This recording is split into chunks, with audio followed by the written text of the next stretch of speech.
The PPIC statewide survey was started in 1998 by the survey director, Mark Baltazari.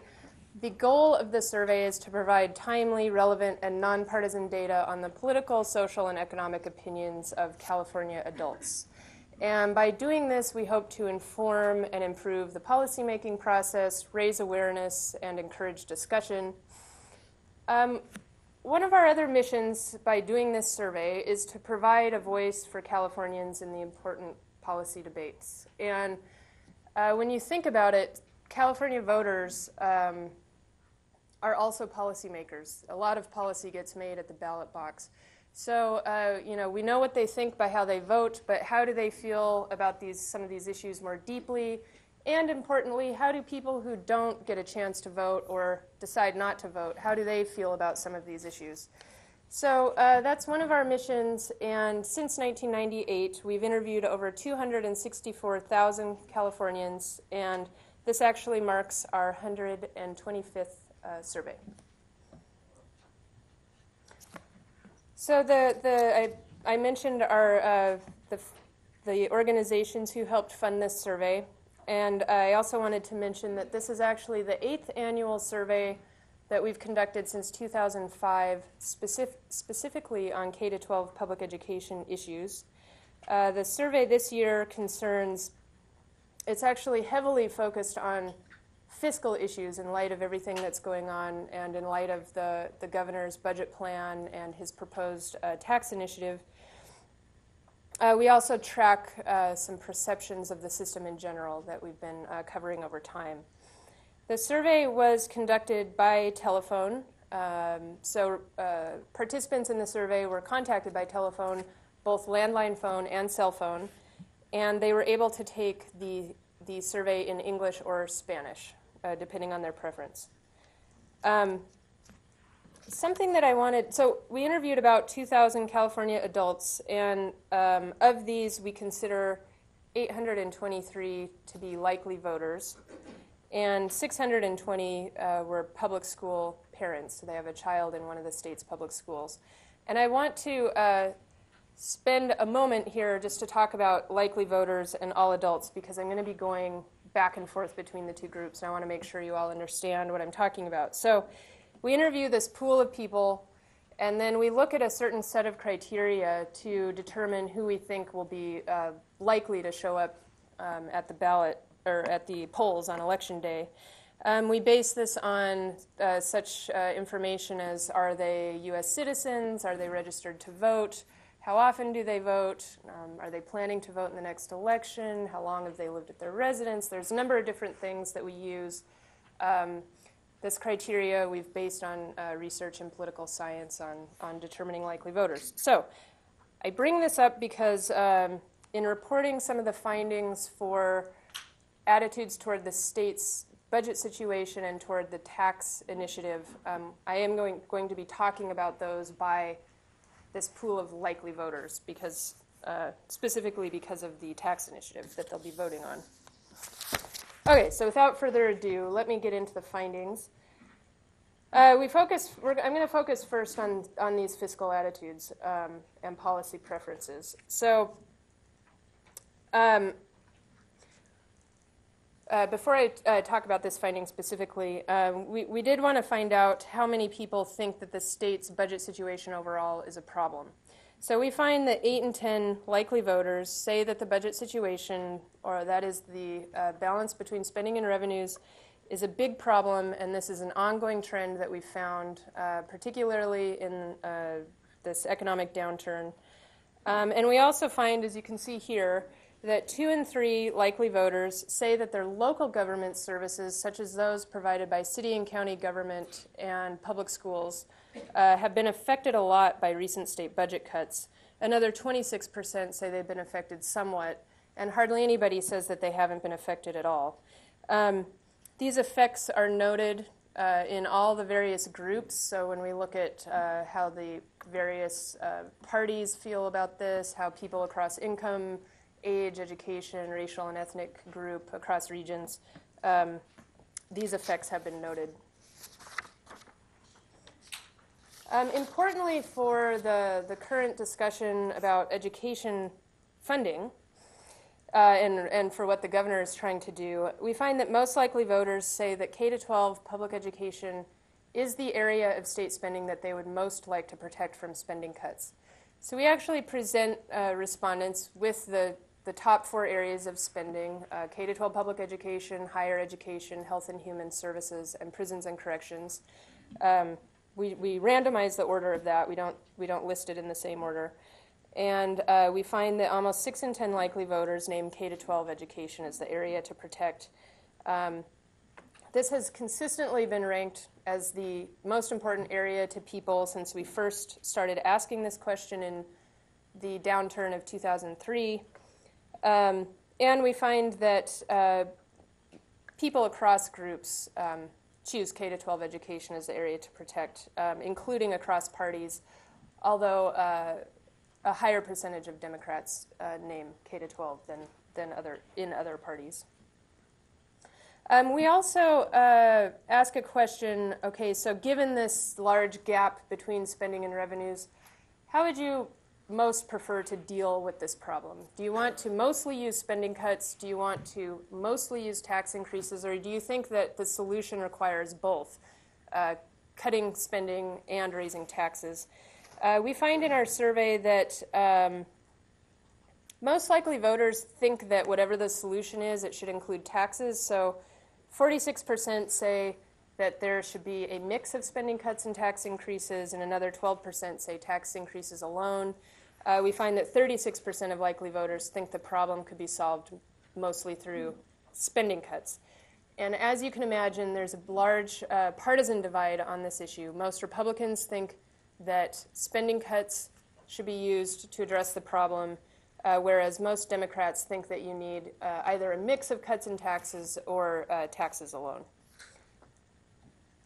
Okay, so let's get into one of the most important findings from the survey. We asked about the governor's proposed tax initiative. This was our first survey that we conducted since the governor joined efforts with the folks behind the Millionaire's Tax Initiative. But interestingly and importantly, we like to use the wording that people are going to see when they head to the ballot. We don't have that exact wording yet, but we do have the summary of the initiative that the Attorney General prepared, as well as the official title that will appear on the ballot. Now, after the governor and then the Millionaire's Tax people joined efforts, the title and summary remained almost identical to what the governor had before. The main adjustments were that the duration of the income tax on the wealthy would be increased from 5 years to 7 years, and the amount of the sales tax would be reduced from a half cent to a quarter cent. And then obviously total revenues annually was slightly different, so they're estimating anywhere between $5 and $9 billion annually. So we presented this to respondents and found that 54% of likely voters say that they would vote yes on the governor's tax plan. 39% say that they would vote no. So when we asked the question in March, using the previous summary, which was very similar, the results were nearly the same. 52% at that time said they would vote yes. But we find that voters are deeply divided along party lines, as you can see from this slide. 75% of Democrats say they'd vote yes, whereas 2/3 of Republicans say that they would vote no. And at this time, anyway, independents are leaning toward yes rather than no. So although the support for the tax initiative is somewhat tenuous, there's near universal opposition to the idea of automatic spending cuts to K-12 education. So the governor's budget plan has said that if voters reject the tax initiative, then automatic cuts to K-12 public education would occur. We find that there's opposition to this idea across parties. Opposition is up slightly since our survey in March. And interestingly, opposition is up 14 points among Republicans just since March. And another point that I think is important is that regardless of how people intend to vote on the governor's budget plan, that is, whether they plan to vote yes or plan to vote no, they are opposed to this idea of trigger cuts to K-12 education.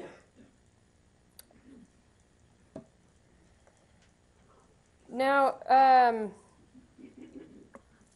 this is one of the charts actually on your handout. I forgot to mention your handout features six charts on some of our key findings. And the first one was a pie chart on page 1 featuring the governor's tax initiative. The middle chart on page 1 has these findings, so if, you're welcome to refer to those. These findings, we asked 3 separate questions about raising taxes in general to provide additional funding for K-12 public schools. These findings, in some ways, help explain the 54% support for the governor's tax plan. So 2 and 3 likely voters favor the idea of raising taxes or raising the top rate of the state income tax paid by the wealthiest Californians, while 52% of likely voters oppose the idea of raising the state sales tax for this purpose. Now, just looking at these 2, which are the 2 components of the governor's budget plan, we find that solid majorities of Democrats support both of these ideas, although, as you can imagine, taxing the rich is more popular than raising the state sales tax. Republicans are opposed to both ideas. Independents favor the idea of taxing the wealthy, but oppose the idea of raising the state sales tax. So we wanted to, given the other initiative that might qualify for the ballot, Molly Munger's initiative about raising income taxes on everybody except the very poor, I think you have to make less than $7,000 annually to be excluded. We find that 57% of Californians oppose the idea of raising state personal income taxes to provide additional funding for schools. And that has Democrats, a slim majority of Democrats would favor that idea, but otherwise most people are opposed to this idea. Okay, so now, again, I want to make sure everybody's with me. I'm going to go back to talking about the full sample now, and I will try to highlight, when I can, the opinions of those we consider likely to vote. So we wanted to find out, well, how do people even perceive the budget situation and its effect on public schools? So we find that 2 and 3 Californians and 72% of likely voters say that the state's budget situation is a big problem for K-12 public schools, and at least 2 and 3 across parties hold this view. We also find that among public school parents, 62% consider the state budget situation to be a big problem. And I think it's sort of interesting to look at, we also do a survey every year on the state's higher education system, and I know some of you were at the briefing that I did on that survey last November. So we asked the same question about the higher education system, and an almost identical number, 69%, said that they considered the state budget situation to be a big problem for the higher education system. We also wanted to find out, well, how do they feel about educational quality in the state's public schools? And we find that almost 6 in 10 Californians say that it's a big problem, and but it's actually higher among those we consider likely to vote. 67% feel this way, and more than 6 in 10 across parties believe that educational quality is a big problem. We've found that since 2005, at least half of Californians have considered educational quality to be a big problem, but this has never reached 60%. So we're finding about between 50 and 60% holding this view over time. Among public school parents, just over half think it's a big problem. Now, again, this is another question that we asked about the higher education system. When they're thinking about the state's public colleges and universities, only 24% think that educational quality is a big problem. So there's quite a difference between how they view the education that kids are getting in the state's K-12 schools versus the education they're getting in the state's higher education institutions. Now, this question, I think, is also one of the more important questions that was in the survey. So although Californians consider the budget situation to be a big problem for schools and think that educational quality is a big problem, they don't necessarily think that money alone is going to bring about the types of solutions that they'd like to see. So this question basically asks, to significantly improve quality, do we need to increase funding? Do we need to spend the money we have more wisely? Or do we need to do both of those things? Provide additional funding for schools and spend the money more wisely. We find that overall, so this is the findings among Democrats and Republicans, but I'll just mention the findings overall. So 44% of Californians think that the schools need to spend what they have already more wisely to improve quality. 44% think that you need both additional funding and better use of the funding. And just 9% think that increasing funding alone would bring about improvements to educational quality. You can see that there's quite a difference between Democrats and Republicans on this issue, with most Republicans thinking that more efficiency would lead to improvements in quality. I also think if you can follow this, since I don't have a chart on this finding, I think that this also helps explain or helps you understand some of the findings on the governor's tax initiative. So if you look at the likely voters who say they would vote yes on the governor's tax plan, 66% think that you need to both increase funding and spend it more wisely. If you look at those who say they're going to vote no, 78% think that you just need to use the money you have more wisely to improve quality. Okay. Now, we wanted to find out, obviously, school budgets have been shrinking, and these districts have been doing a lot of different things to try to deal with these cutbacks, including laying off teachers and shortening the school year, among other things. So we wanted to find out, are Californians concerned about these actions? We find 2 and 3 are very concerned about the idea of schools laying off teachers, and a majority, 54%, are very concerned about having fewer days of school instruction. Across the various groups, we do find that concern is fairly high on both issues, but people are more concerned about the idea of laying off teachers than about shortening the school year.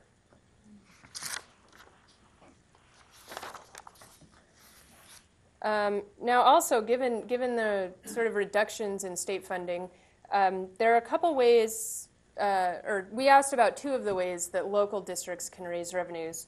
One being passing school bond measures for construction projects, and the other being passing parcel taxes to raise revenues for local schools, those being assessed on homeowners.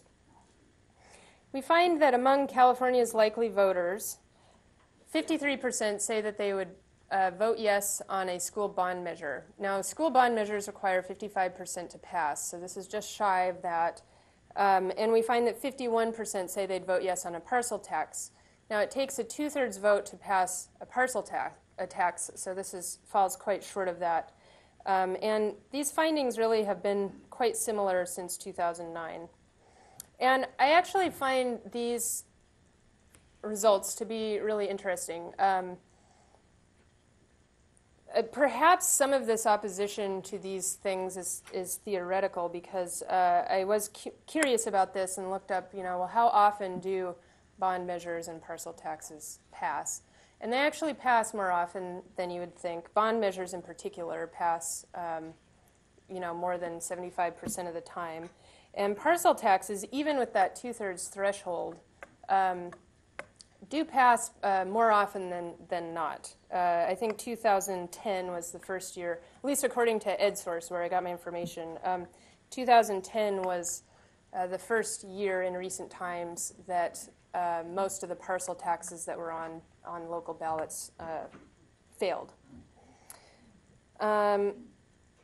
We do find that while Democrats would support both, Republicans oppose the idea of passing a parcel tax and are divided on the bond measure. And also, I want to briefly mention, when you look at these 2 issues among the full sample of all adults, we find that about 6 in 10 expressed support for either idea. Now, the survey included several questions about a couple of the reforms that are currently under discussion. The governor would like to advance this goal of realigning certain state responsibilities to the local level. He'd like to do away with much of the categorical program funding and let local districts decide how they want to spend those funds. So in this survey, we've been asking this question for a number of years. Who would Californians like to control spending decisions? Who do they think should have the most control in deciding how the money from the state government is spent in local public schools? So as you can see here, only 14% want those decisions to be made by state government. They're much more likely to prefer that control happen at the local level. Half say by local school districts, another third say by the local schools themselves.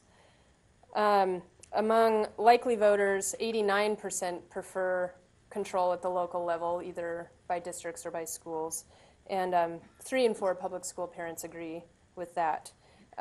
Since we first asked this in 2008, there's been a similar lack of trust in state government to make these decisions. Oh, and I did want to mention one interesting regional finding on this question. So basically, across all of the various state groups, we find this preference for local control. And in particular, pluralities say local districts before any other answer.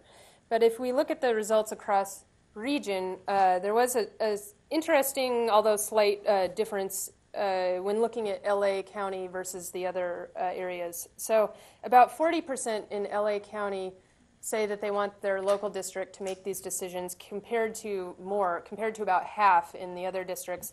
And they're more likely to say state government. About 21% in LA choose state government, whereas it's about 10% in the other regions.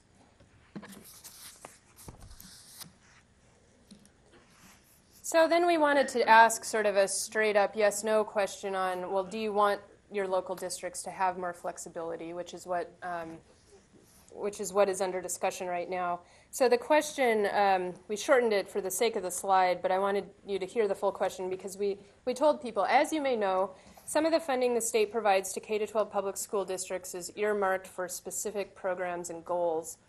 Would you favor or oppose giving local school districts more flexibility over how state funding is spent? As you can see here, there's widespread support for more flexibility. We find this support to be the same across parties, regions, and demographic groups. 83% of public school parents also support this idea. And we find that a majority of Californians are confident that their local districts, if they were given more flexibility over how state funding is spent, a majority is confident that their local districts could spend this money wisely. But as you can see, only 14% are very confident about this. We find across groups, majorities are at least somewhat confident, but again, fewer than 1 in 5 express that high level of confidence in their local districts. When we look at the people who said that they prefer local districts to have control over state funding at their local schools, 73% are at least somewhat confident that their districts could handle that responsibility. Now, the other reform idea that we wanted to address in this survey is sort of this notion of the weighted student formula. We don't necessarily call it by name in the survey because it's a somewhat complex and confusing issue, but we did ask a set of 5 different questions kind of about this issue. So the first question we wanted to ask is tracking perceptions on whether people think that there is a difference in the amount of resources between school districts in lower income areas versus school districts in wealthier areas.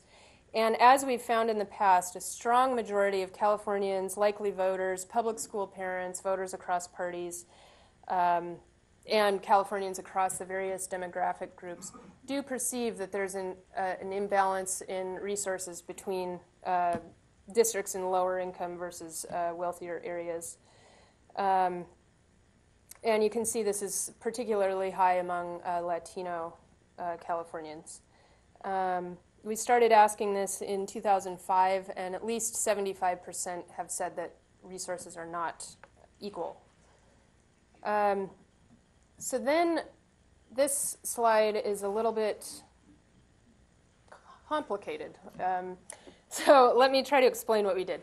We asked a set of 4 questions in the survey. We said, under 2 different conditions, would you favor or oppose giving school districts that have more low-income students additional funding? Would you favor or oppose giving school districts that have more English learners additional funding? Those are sort of the 2 main criteria that are being looked at in the weighted student formula. So the 2 conditions that we used were, if new funding were available, would you support these ideas? If it meant some districts would get less money, would you support these ideas, or support targeting the money to these students? So I wanted to start first with the likely voter findings. So among likely voters, we find that just over half say that 54% say that if new state funding became available, they would support giving districts with more low-income students additional funding. 40% say that if new state funding became available, they would support giving school districts with more English learners additional funding. What we found to be interesting was that under the other condition, if it meant less funding for other school districts, we find almost identical results about both of these issues. Just over half would support the idea for targeting money to schools with more low-income students, and 40% for schools with more English learners.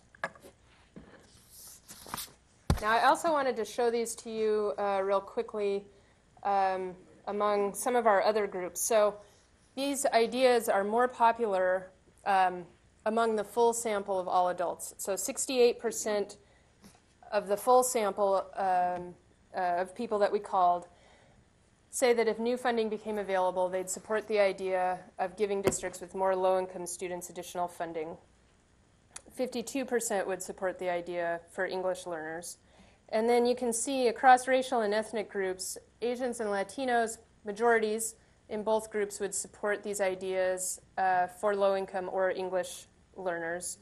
Among whites, a slim majority would support the idea for low-income students, but only 35% for schools with English learners. And then majority support among public school parents. And I was just talking with Dave about this before the briefing. Many of the state's English learners are low-income students, so they meet both criteria. So in some ways, the money's going to get targeted to them regardless. But I think it was interesting that we found a higher level of support for doing this for low-income students. Under the other condition, results are almost the same. So if it meant less funding for other districts, we find nearly the same results about targeting money for low-income or English students. Okay, so I'm not going to belabor these questions any longer. So let me get into some of the general perceptions that we found in our survey. This chart, and I wanted to mention that somewhat complicated slide, this one, is another on your handout. So if you didn't quite get it when I was talking about it, you can refer to your handout. We also have on page 2, the top chart presents approval ratings of the governor. In our survey, we found that 43% of adults say they approve of the governor, 32% of his job performance overall, 32% disapprove, and 25% say they're unsure how to rate him.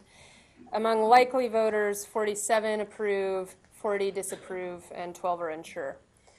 Now, these are sort of fascinating because his approval ratings just really haven't budged. I mean, these were almost identical to the findings even last April when we did our K-12 survey.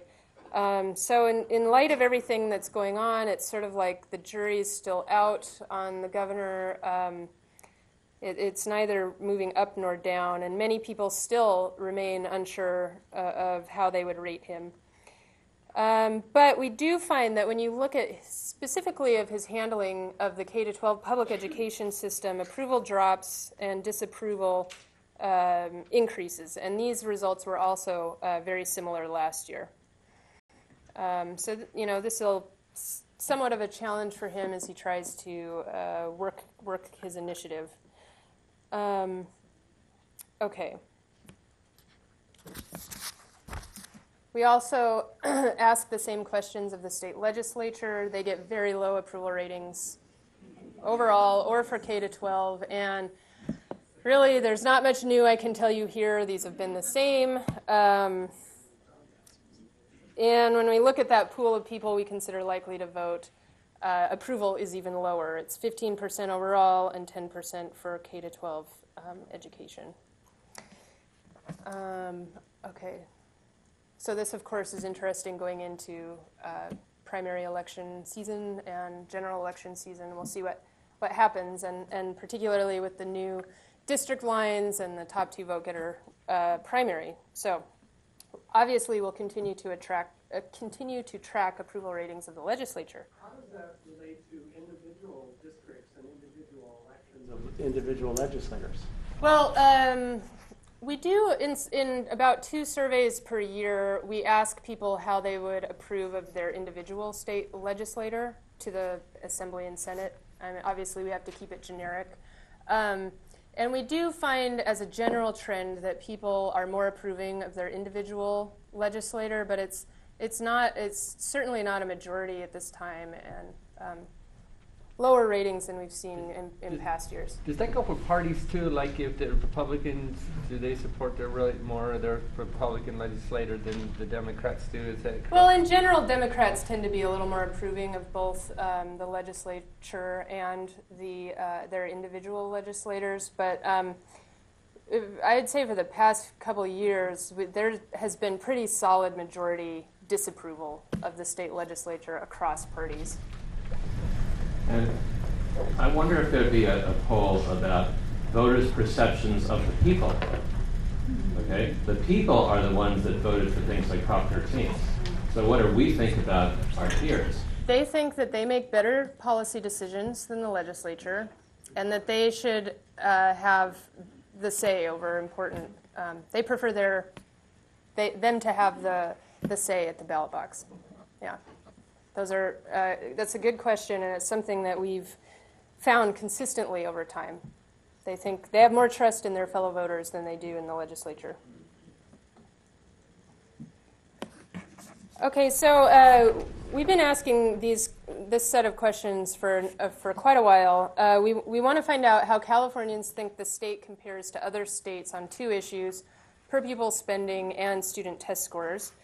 This slide presents only those people who say the state is either below average or near the bottom on both of those measures, student test scores and per pupil spending.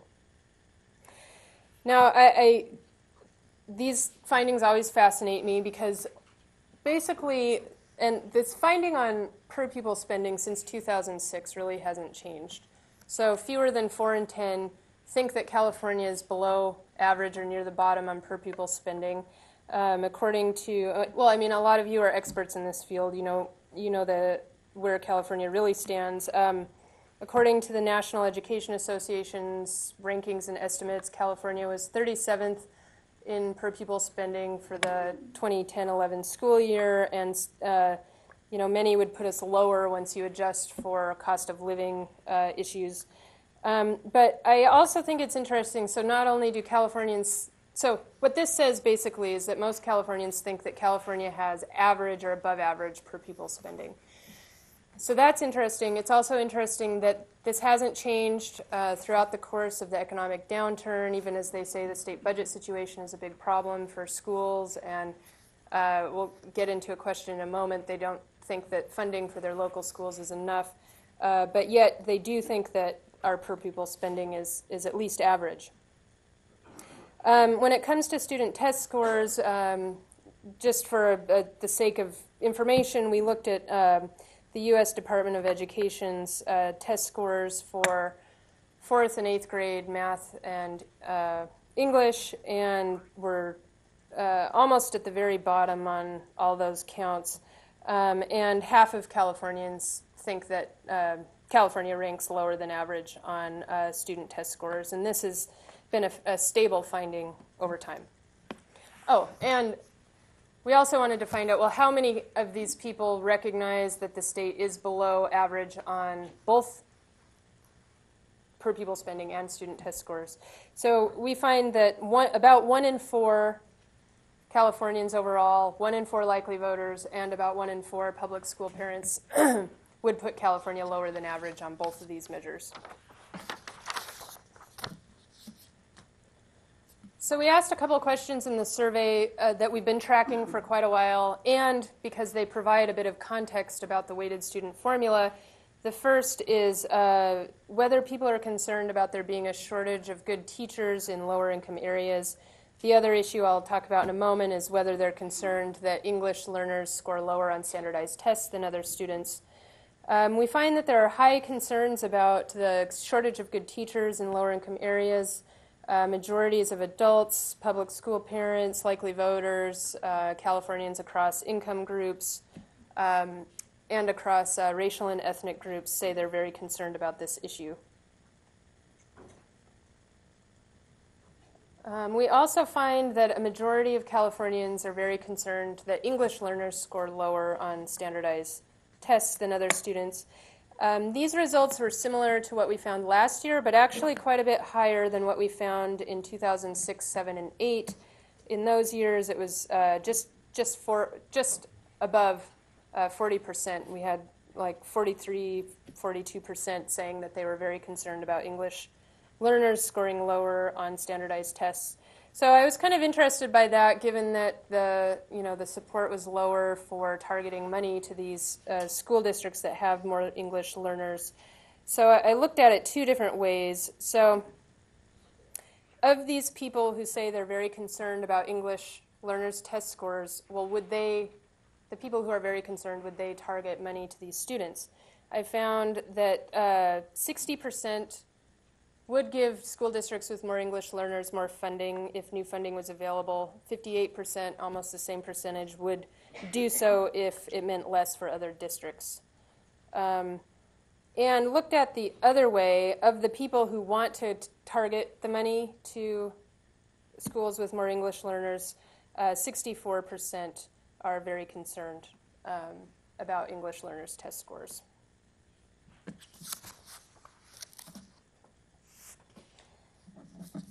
So we've also been tracking over time Californians' opinions about the performance of their local schools.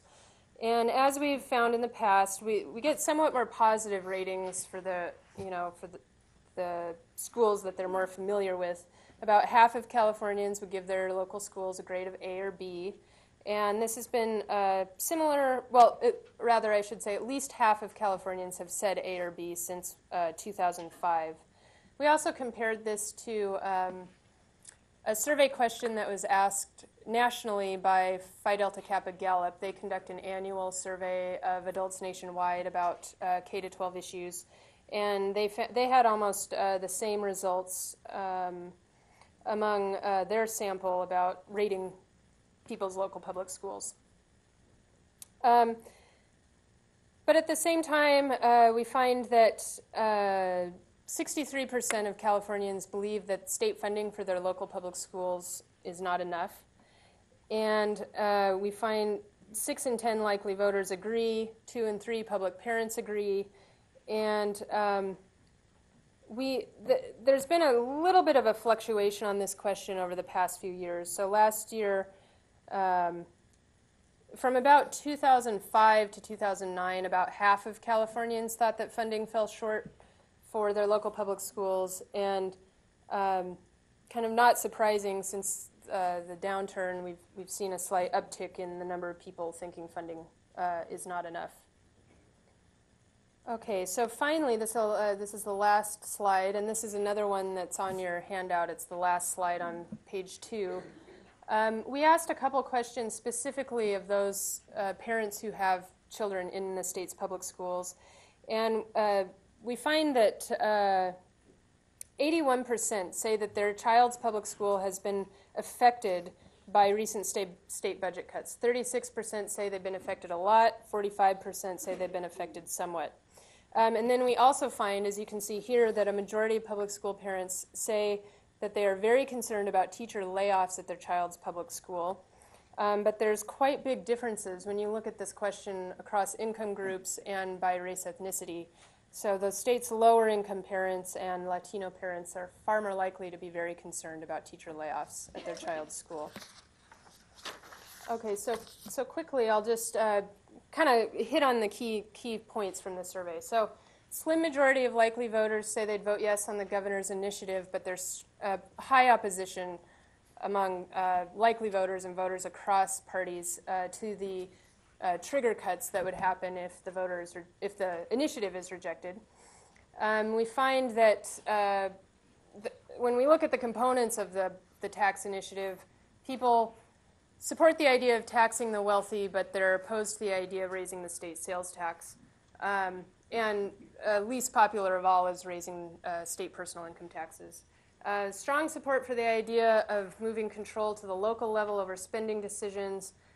More support again for targeting schools with more low-income students than English learners.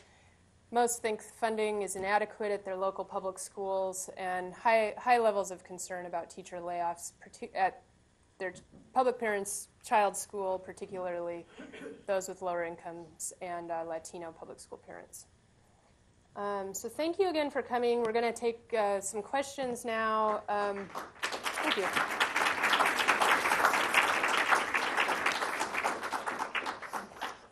So just a couple quick thoughts before we go to questions.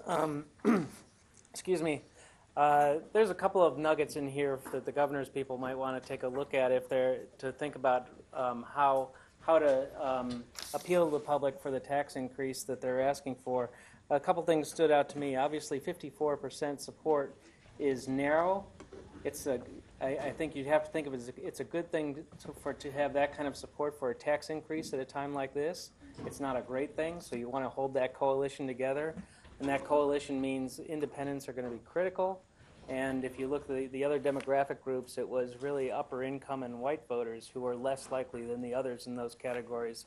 They're both over 50% or about 50%, but that's going to be the targets to keep in this coalition. The governor would be helped by having other messengers, obviously. He's got a 27% approval rating on education, so probably teachers especially would be good to carry the message.